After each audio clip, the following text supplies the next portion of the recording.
인터플렉스 2021년도 경영실적을 스루풋 회계로 분석한 내용을 소개하도록 하겠습니다.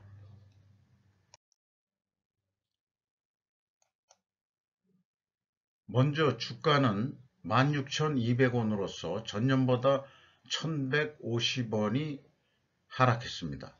장부 가격 대비 211% 선이고요. 2020년도 말보다 29%가 하락했습니다.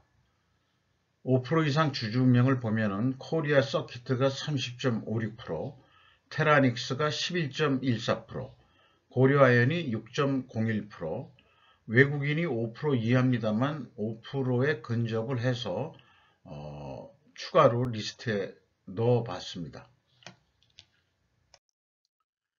손익계산 내용에 와서 제일 먼저 눈에 띄는 것은 영업적자 339억 원에서 영업이익으로 전환이 됐다는 것인데요. 그 원인이 무엇인가 하는 점입니다.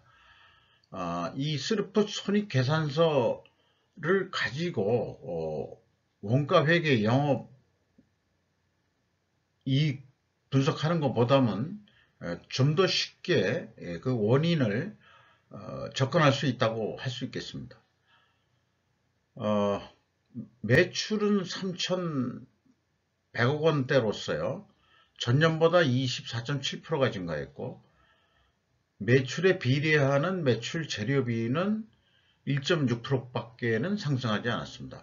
이것이 이제 그 영업이익 전환의 그 핵심적인 원인으로 그렇게 이해가 됩니다. 그래서 스루풋은 63.4% 증가했는데 스루풋율은 11.6%가 상승했습니다. 거의 반 정도가 남는 정도 수준이 되겠습니다.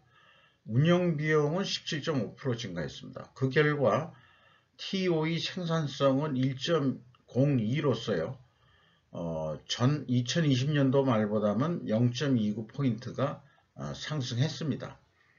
영업이익은 29억 원으로서 전년도 영업손실 339억 원에서 109%가 상승을 했습니다.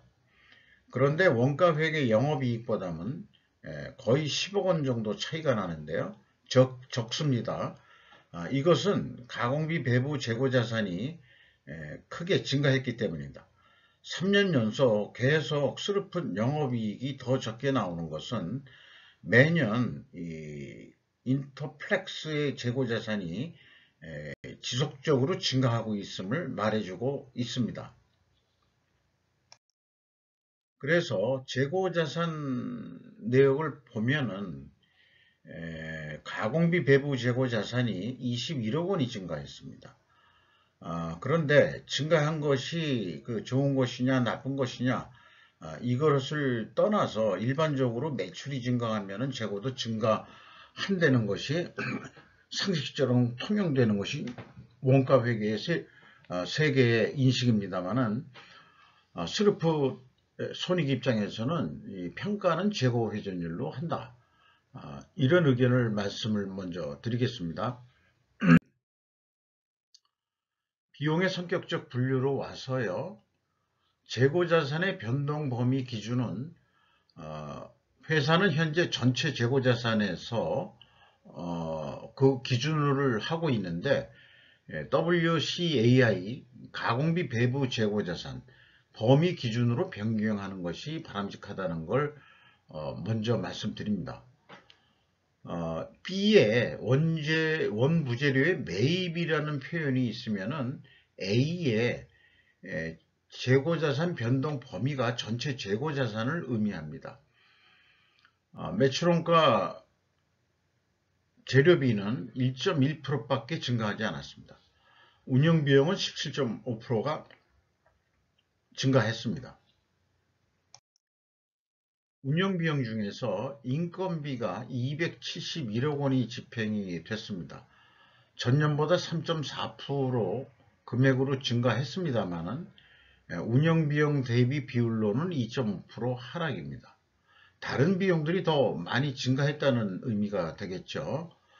직원 수는 13명 증가했는데 1인당 평균 임금은 5,600만 원으로서 전년보다 크게 오른 게 없습니다. 거의 전년도 임금 수준을 하고 인상된 것은 없다고 보여집니다.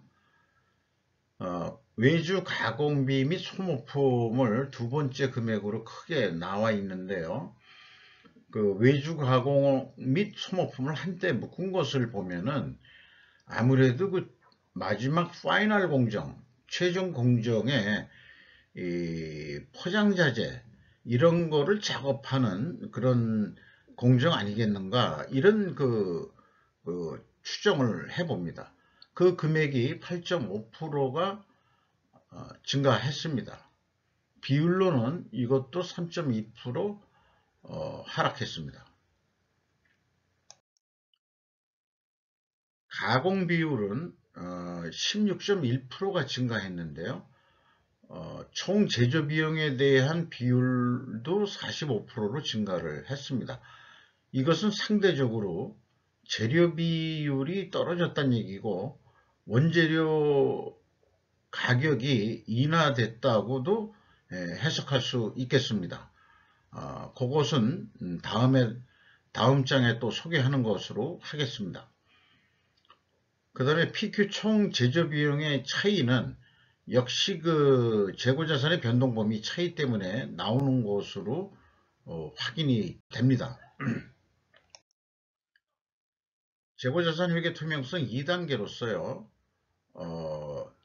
1번과 2번의 차이가 8억 9천만 원인데 이것이 그 아까 말씀드린 대로 비가공비 배부 재고자산의 증가액의 차이입니다. 그것을 가감하면 일치합니다. 그리고 또한 현금 흐름표 기준 전체 재고자산의 증가액도 일치합니다. 여기까지 이 회사의 재고자산 매출원가 회계 투명성은 검증이 된다. 이렇게 말씀드릴 수 있겠습니다. 그런데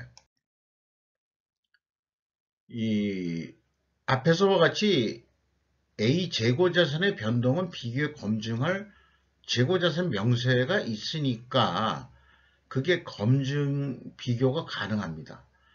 그런데 그 비성분의 다음에 나오는 게 원재료 구매액인데요. 보통은 이제 이 변동 기준이 다르면은 이제 사용액이라고 표현들 하는 기업들이 많은데 그게 이제 표준적인 기업이겠습니다만은 2021년부터 이제 공시되어 비교할 수 있게 됐습니다. 나름대로 이제 그 사업 내용에 원재료 가격하고 제품 가격을 의무적으로 이제는 공시하는 것으로 제도가 바뀌었는데요. 그래서 그 원재료 구매액을 보면은 2021년에 1,511억 원, 2020년에 1,100억 원 이렇게 구매를 했는데 비성분에 나와 있는 원부재료 매입액은 더 많습니다. 그래서 그 차이가 이렇게 크게 나는데 이것이 무엇인지 추적할 방법은 없습니다. 따라서 회사가 비성분의 매출원가 제시한 원재료 사용액이 그대로 믿어야 되느냐 하는 의문점은 또 하나 남게 됩니다. 그리고 재고자산 명세 쪽에서 원부 재료의 증감액을 가감해 주어도 갭2로 역시 그 폭은 주로 이쪽은 늘고요. 2020년은 또 주는 거로 되어 있습니다만 역시 차이가 있습니다만은 이것이 무엇인지 저로서는 그냥 뭐 상상하기는 좀 어려울 것 같습니다만 해외에 주로 그 중국 쪽에 공장 쪽하고 관련되어 있는 매입액까지 즉 그 원재료 구매액이 연결 재무제표에 해당하는 것을 공시한 거 아닌가 그런 생각입니다. 경영평가 지표로 와서요. WCAI 회전율은 하락했는데 TOE 생산성은 상승했다면 역방향으로서 분식회계 개연성을 쭉 가정해 왔습니다.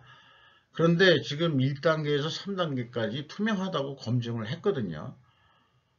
그런데 이 가정은 여러 그 기업들, 여러 번의 그 분석 경험을 통해서 만들어진 거기 때문에 이 반증을 하려면 원재료 가격 상승이나 판매 가격 상승해야 됩니다. 왜냐 그러면은 재고가 늘었다는 얘기는 수량도 늘었지만 금액이 늘었다는 얘기는 단가 인상이 있었다는 얘기로 해석을 해볼 수 있고요. TOE 생산성이 증가했다는 것은 물론 판매량도 늘었겠지만 판매 단가도 늘었다고 그렇게 가정을 추론을 해보는 거죠. 그거를 이제 데이터로 입증을 해봐야 되겠습니다. 다음 장에 말씀드릴 거고요. 재고 버퍼율은 조금 증가했습니다. 그리고 임팩트 미래가치는 42.9%로 상승했습니다. 이것은 주가 상승 요인으로 인식을 하는 요소입니다. 그런데 현실은 떨어졌죠. 총 자산 회전율이 0.87로 증가했습니다. 매출 채권 지급 속도는 약간 매출 채권에 대한 수금 속도는 조금 떨어졌고요. 그 다음에 매입 채무에 대한 지급 속도도 떨어졌습니다. 이런 것은 이제 바람직하지 않은 그런 내용이 되겠습니다. 원재료 가격부터 먼저 보면은 원재료 가격은 반중 추론과는 달리 인상이 없습니다. 회사가 제시한 거를 뭐 이것도 그러면 그대로 믿어야 되냐 말아야 되느냐에 대한 문제가 있는데 환율을 다 반영한 그 금액으로 알고 있고요. 그래서 변동은 없는 거로 그렇게 일단은 뭐 믿어야 될 것 같습니다. 그런데 굳이 해석을 한다면 제품 가격 인상에 비해 상대적으로 하락했다고 그렇게 볼 수도 있지 않느냐. 회사의 그 투명성을 그 변명이 아니고 합리화, 정당화 시킬 수 있는 그런 논리라면은 이렇게 인식할 수도 있겠다. 그런 생각을 해보게 됩니다. 그런데 그 제품 가격은 수출 가격은 인하됐습니다. 그러나 이제 내수 가격, 내수 수요의 증가 때문인지는 몰라도 23.5%가 증가했습니다. 이것이 적자에서 흑자로 전환되는 그런 내용일 것 같습니다. 그리고 전년도 2020년도를 보면은 제품 가격이 내수 가격도 54.2%로 크게 떨어졌었는데 죄송합니다. 역시 그 판매 가격이 크게 하락했었기 때문이 아닌가 생각합니다. 3년 연속 그 재고 증가로 회전율은 하락했음을 앞서서 미리 확인했었습니다. 현금 흐름표 기준으로서 또 재무상태표로서 만들어진 현금 재무지표인데요. 캐펙스는 투자한 건 없고 감가상각비 등으로 감소한 금액만 있습니다. 종속기업 및 관계기업 비율이 33.6%로 2% 하락했습니다. EAT 세후 현금 순이익은 333억 원으로서 전년보다 현금 수익률로는 21.7%가 상승했습니다. 이것은 주가 상승 요인으로도 인식되고 있습니다. 채권자 잉여 현금 흐름은 56억 원을 그 빚을 갚아서 이자 부채 레버리지율은 20.1%로 내려갔습니다. 이익 배당은 할 수 있는 수준은 아직 못 되고요. 이 FEM 그 최종 53억 원의 현금을 올해는 벌었다, 이렇게 얘기할 수 있겠습니다. 현금 버퍼율은 10.6%로요. 좀 낮은 편에 해당하겠습니다. 이익 잉여금이 아니고 이익 결손금이 전년에 비해서 약간 더 좀 개선이 된 정도 수준으로 나왔습니다. 납입자본 성장률은 0.65로 이를 향해서 계속 회복해 나가고 있는 거로 보입니다. 이렇게까지 분석을 해가지고 그럼 분석한 내용을 뭘 할 거냐 그러면은 이제 그 최종한 결국은 미래 예측을 하고 싶다는 욕망이 있는 거죠. 그래서 스카이 홀딩스가 만들어 놓은 그 어떤 알고리즘에 의해 가지고 생각해 보는 건데요. 원가 회계 쪽 그 사고 방식으로 내년도 2022년도가 되겠네요. 그걸 한번 우리가 사업 계획을 한번 그 기업에는 다니지 않지만 한번 좀 사업 계획을 해서 얼마나 이익을 남길 수 있으려는지 한번 좀 게임을 해보자, 그런 얘기입니다. 전년도에 그 이익이 39억 났는데 한 150% 정도 그 더 이익을 내보자, 한 98억 정도. 그리고 영업에서 알 수 있는 거는 판매 관리비가 한 30%는 증가할 것 같다, 2020년도에. 그러면은 매출 원가는 이건 어떻게 산출하느냐 그러면은 보통 회사에서는 아마 이럴 것 같습니다. 영업 부문 보고서는 내년도 판매 계획을 2021년 뭐 4, 4분기 중에 요구를 할 거고요. 그 다음에 그 생산 공장 보고는 또 생산 계획을 한번 내봐라, 이렇게 얘기를 할 겁니다. 결국은 그 생산과 영업의 합작품으로 나올 수밖에 없는데요. 그게 이제 그 시간이 좀 오래 걸리는 지난한 작업이 될 수도 있겠고, 별도로 뭐 원가를 계산하는 전문 조직이 있다면은, 또 담당자가 있다면은 아마 이렇게 계산을 할 것 같아요. 2021년도 보면은 그 생산 재료비가 있고 가공비가 있어서 그게 두 가지를 합치면은 총 제조 비용이 되죠. 여기다가 이제 기초 재고에서 기말 재고를 빼면은 21억 마이너스로 나옵니다. 그래서 이 매출 원가는 2,886억 원이었을 거다. 그리고 총재료 비용은 그래서 2,900억 원으로 나왔었던 거고, 그래서 요 288591 매출 원가가 요 위로 올라갔었어야 된다 이거죠. 그런데 이 차이가 있죠. 요 차이만큼은 불투명한 부분이 되겠습니다. 요게 재고자산의 변동 범위 기준에 따라서 이렇게 차이가 나기 때문에 투명한 것으로 가려고 그러면은 이 스카이 홀딩스는 뭐 속된 말로 죽었다 깨어나도 이 금액으로 가야 된다. 그래야 그 투명성이 보장이 된다라고 주장을 하는 바입니다.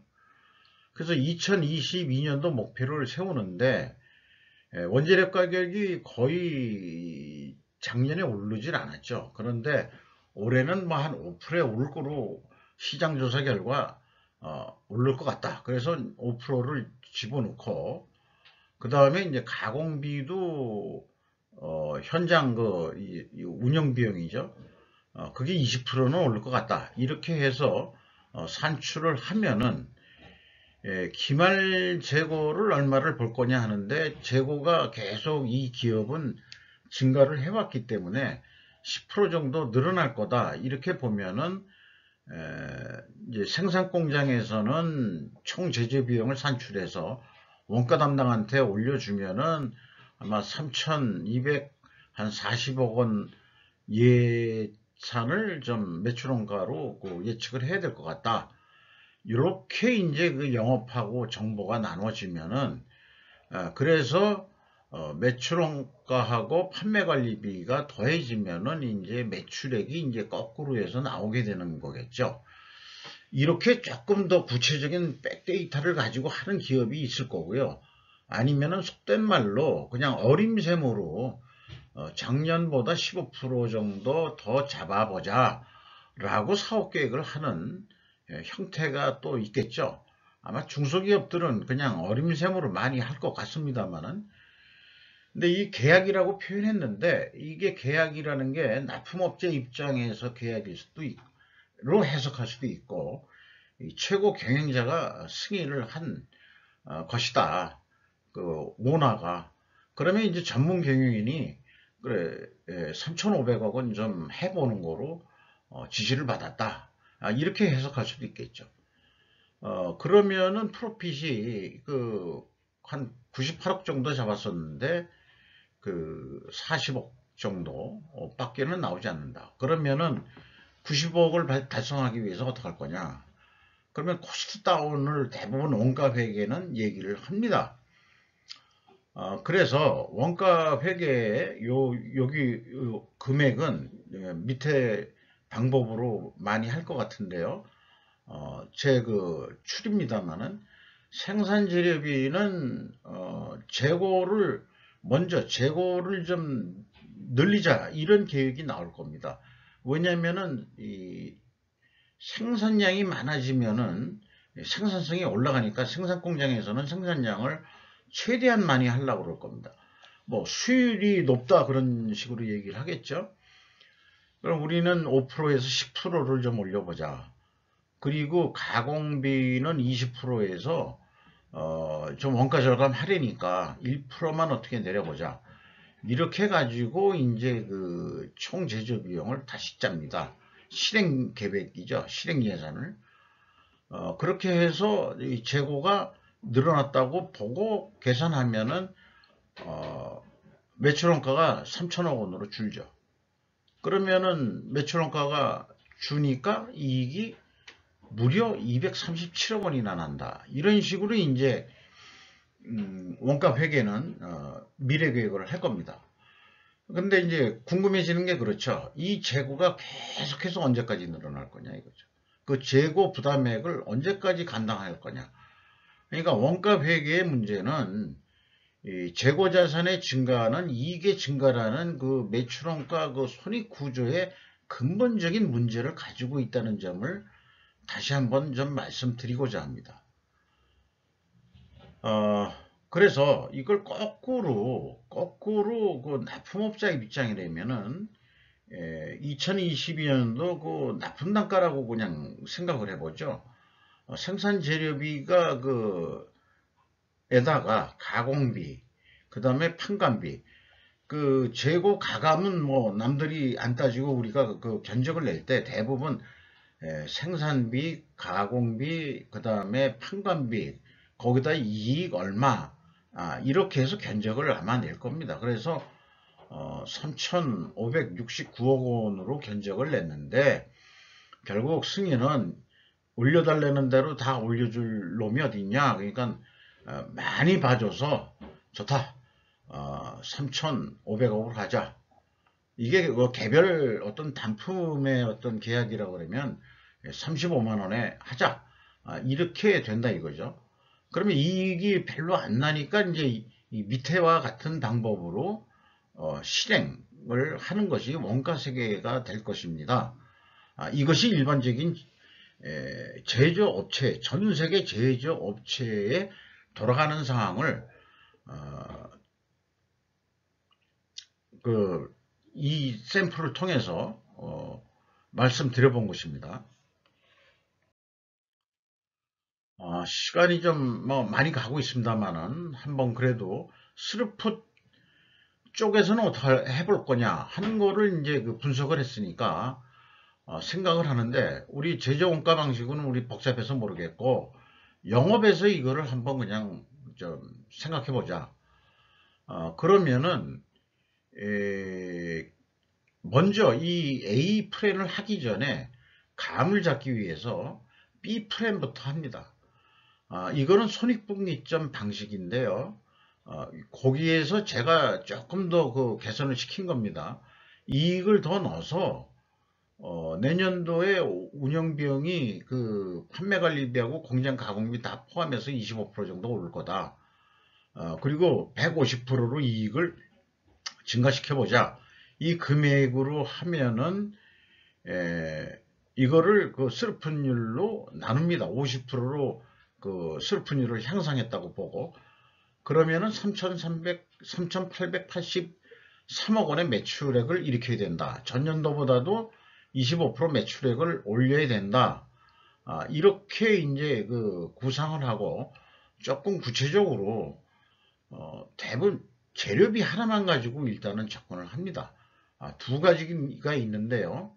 하나는 이제 수르픈율하고 그 다음에 이제 재고 회전율이 있겠습니다만은 5%가 그 인상이 된다고 보고, 그 다음에 수르픈율은 2% 개선을 했다고 보고, 증가를 시킨다고 보고, 그 다음에 재고 회전율은 전년도에도 그 적자가 났지만 30% 회전까지 해본 적이 있기 때문에 30회전 정도 더 해보자.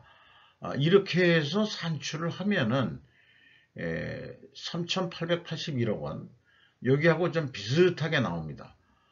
그러니까 전년도보다도 이것도 25% 정도 올려야 된다, 이런 얘기가 됩니다. 그렇게 계획을 세우는 거죠. 그러면 그게 얼마나 남을 건데, 이런 질문이 나오잖아요. 그러면은 이제 제가 C플랜이라고 백투더 베이직이라고 표현했습니다만은, 일반적으로 이제 제조 원가 쪽에서 익숙한 그 나열순으로 표시를 한 건데요.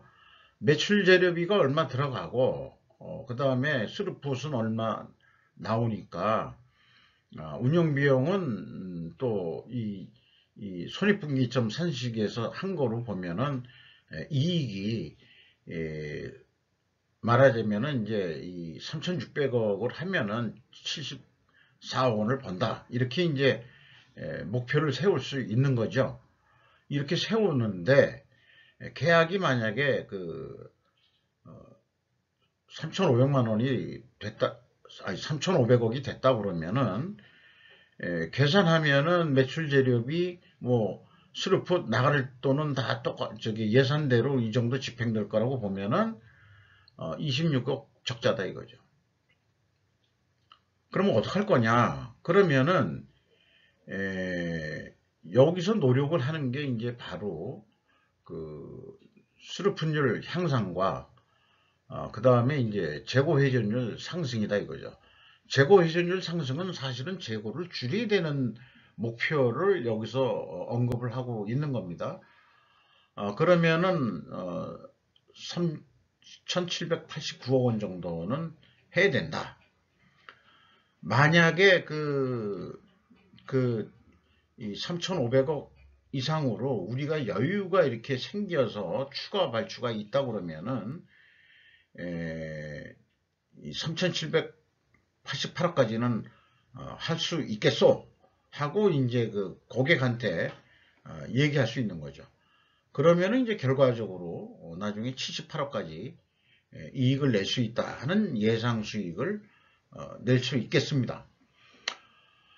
이렇게 스루풋은 제조 원가나 생산 공장의 그 제조 원가 계산하는 시간 이런 거 기다릴 것도 없고, 매출 원가 전문가한테 의뢰해서, 매출 원가 전문가라 그러면 결국 회계 뭐 이런 사람들의 그 신세를 져야 되는 거거든요.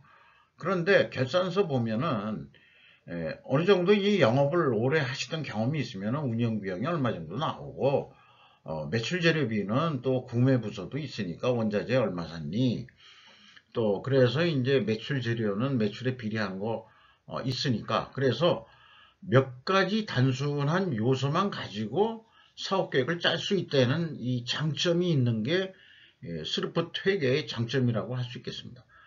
이것을 이제 다른 것을 얘기하면서 제가 조금 더 그 스루풋 회계의 그 장점을 더 조금 더 정리를 하고 또 좀 매끄럽게 그 좀 표현을 해서 추가로 계속해서 진행해 보도록 하겠습니다. 좀 길어졌습니다.